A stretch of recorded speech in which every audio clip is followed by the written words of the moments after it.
네, 정부가 흉악범죄로부터 국민 안전을 보호하기 위해서 의경 재도입을 추진한다 이렇게 밝혔었죠. 치안 공백을 메운다는 취지였는데 하루 만에 정부 입장이 살짝 바뀌었습니다.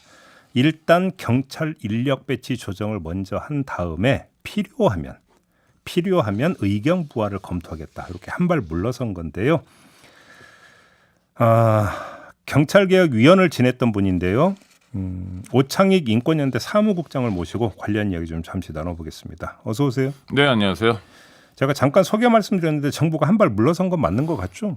한 발이 아니라 백지화라고 보는 게 맞습니다. 백지화라고 봐야 된다. 왜냐하면 국무총리가 의경제도를 부활하겠다. 의경제도라는 게 지난 5월에 완전히 없어졌는데요. 네. 석 달 만에 부활하겠다고 하고 경찰청장 윤희근 경찰청장은 내년 상반기까지 8,000명의 의경을 선발하도록 하겠다.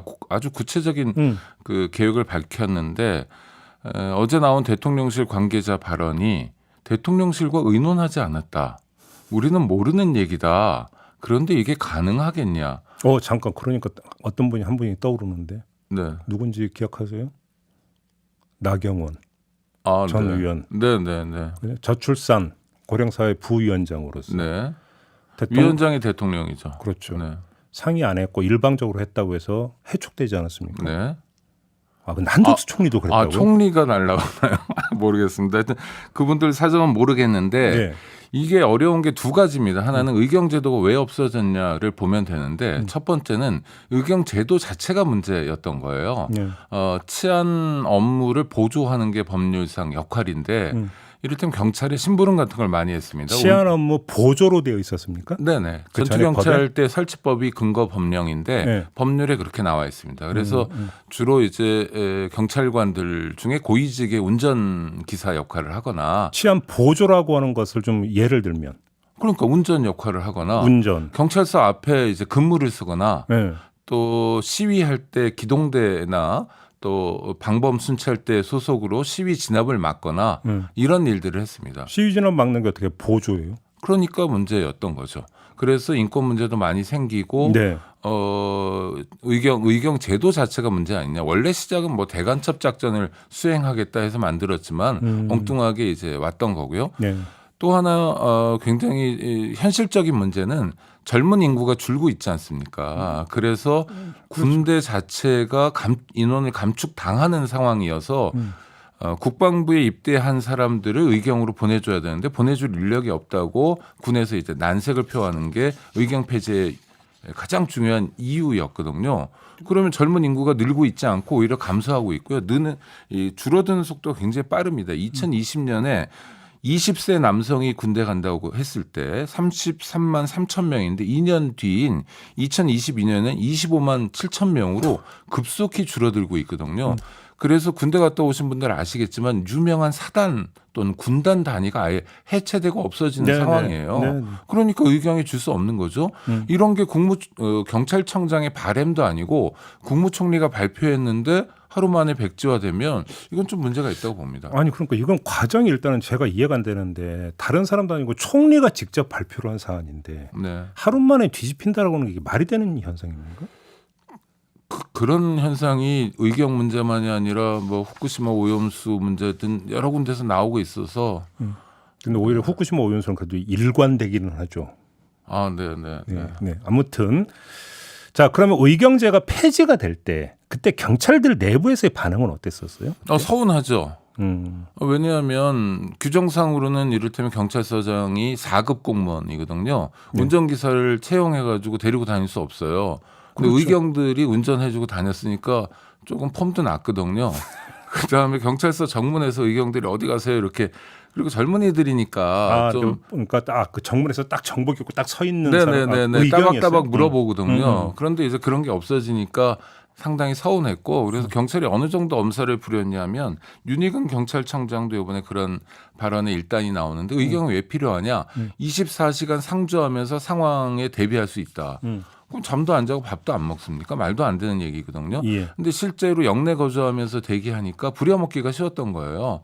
그런 사람들이 없어지는 것에 대한 서운함이 내부적으로 좀 있었죠. 알겠습니다. 근데 윤희근 청장이 그 엊그제 이야기한 거 보면 14만 경찰 가운데 길거리에서 활동할 수 있는 경찰은 3만 명 수준이다. 저는 이 이야기를 들으면서 이해가 안 되는. 그럼 나머지 11만 명은 뭐 하는 사람? 국민들이 묻고 싶은 겁니다. 예. 그러니까 우리가 이제 편제로 보면요, 경찰청이 맨 위에 있고 지방 경찰청들이 있습니다. 예. 그리고 경찰서 그 밑에 지구대 파출소가 있는데 예. 인력 배치 우선이 경찰청 우선으로 돼요. 그러니까 상급 기관으로 갈수록 이를테면 역량도 좋고 승진 잘할 것 같은 인텔이라고 하는 사람들이 이제 배치가 됩니다. 엘리트라는 사람들이. 이른바 경찰대 출신이라 이런 뭐 그렇죠. 음. 그리고 이제 지구대 파출소는 홀대되는 거예요. 근데 네. 시민 입장에서는 어디에 치안 역량이 중요하냐면 지구대 파출소가 제일 중요합니다. 우리가 그렇죠. 만나니까. 그렇죠. 그러니까 뭐 인력이 의경들이 없어져가지고 인력이 부족해서 대규모 충원이 있었는데 대규모 충원된 인력들도 대체로 어디 가냐면 경비 파트로 가거나 뭐 했던 거거든요. 그러니까 기본적으로 인력 배치를 지구대 파출소에 별로 안 합니다. 어느 정도냐면 지구대장이 경찰 계급으로 경정이란 계급인데요. 경찰서의 과장급입니다. 예. 경정 다음에 총경으로 경찰서장급이 되는데 지구대 대장 중에서 총경으로 승진하는 사람이 거의 없어요. 승진하면 뉴스에 나옵니다. 와 세상에 지구대장이 총경 승진됐네.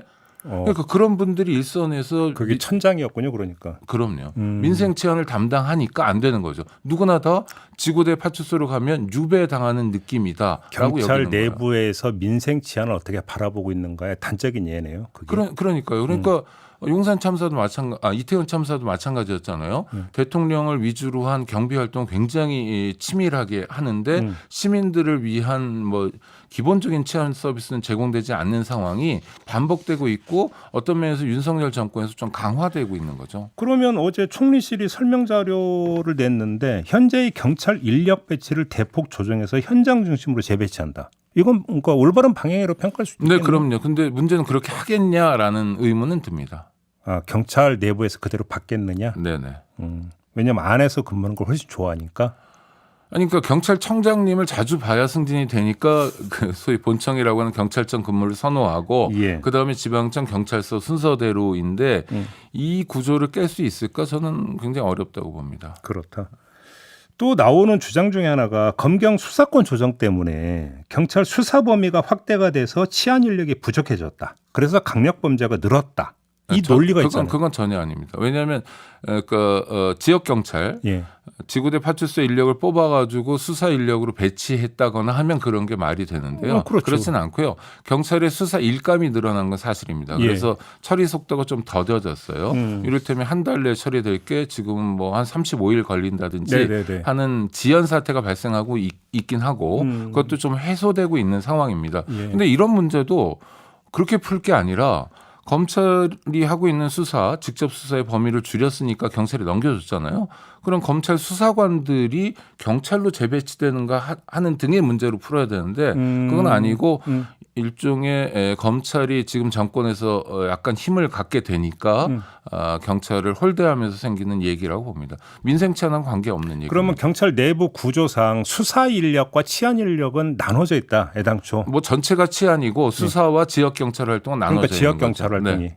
그러니까 어차피 검경 수사권 조정의 결과라고 한다면 그 수사 인력에 영향을 미치는 거지 지역 네. 경찰하고는 상관이 없다. 네. 그러니까 엉뚱한 얘기를 하는 거고 검수완박이라고 이른바 검사들이 그런 얘기 많이 하지 않았습니까? 네. 그런 것에 대한 불만을 이번 기회에 토로하는 거죠. 네. 모신 김에 이건 어떻게 보세요? 한덕수 총리가 어떤 말까지 했냐면 흉기 소지 의심자 이상 행동자에 한해서 법적인 절차에 따라 검문 검색을 하고 시민을 위협하는 범죄 행위는 총기, 테이저건 등 정당한 물리력으로 과감히 제압할 방침이다. 그러니까 매번 그런 얘기를 하는데 되게 위험해요. 예. 지역 경찰이 경찰 특공대 같은 사람들이 아닌 한은 예. 총기 훈련을 1년에 2번 정도 합니다. 고정 표적을 놓고 하는 거예요. 근데 범인들은 활발하게 움직이지 그러니까 영화에서 않습니까? 보면 지하에서 이렇게 관용 네네네. 경찰서마다는 아니고 몇 개 경찰서에 이렇게 있는데 네. 그런 거를 하는 거예요. 실제로 현장에서 총 쏘면요 굉장히 위험해집니다. 왜냐하면 예를 들어서 분당 사건 같은 게 백화점에서 난동을 부렸잖아요. 백화점에서 총을 쏘라고요? 굉장히 위험합니다. 예. 길거리도 마찬가지고요. 빗나가 버리면 큰일 날 수가 있죠. 그럼요. 그럼 사람이 죽으니까 총이 굉장히 무서운 거예요. 그 다음에 테이저건은 그래도 인명살상은 아니니까 뭐 쓸 수 있습니다. 또 하나는 불신검문 같은 경우도 불신검문은 범죄가 있다고 합리적으로 의심할 상당한 경우에 하는데 그냥 질문이에요. 근데 저는 이거 보면서 제일 네. 일단 궁금했던 게 흉기 소지 의심자를 어떻게 가려낼 수 있는 거죠? 아니 그러니까 그냥 시민들이 느끼는 거하고 상관없이 시민들이 불안하다니까 이 얘기 저 얘기 뭐 아무 얘기나 막 해대고 있는 상황이어서 네. 답답합니다. 그런 상황에서 범죄는 계속 진행되고 있고 시민들이 느끼는 이를테면 체감 체안이랄까 이런 건 더 불안해지는 거죠. 장갑차 갔다는 거랑 비슷한 대책이에요. 대책이라고 볼 수 없죠. 그래요.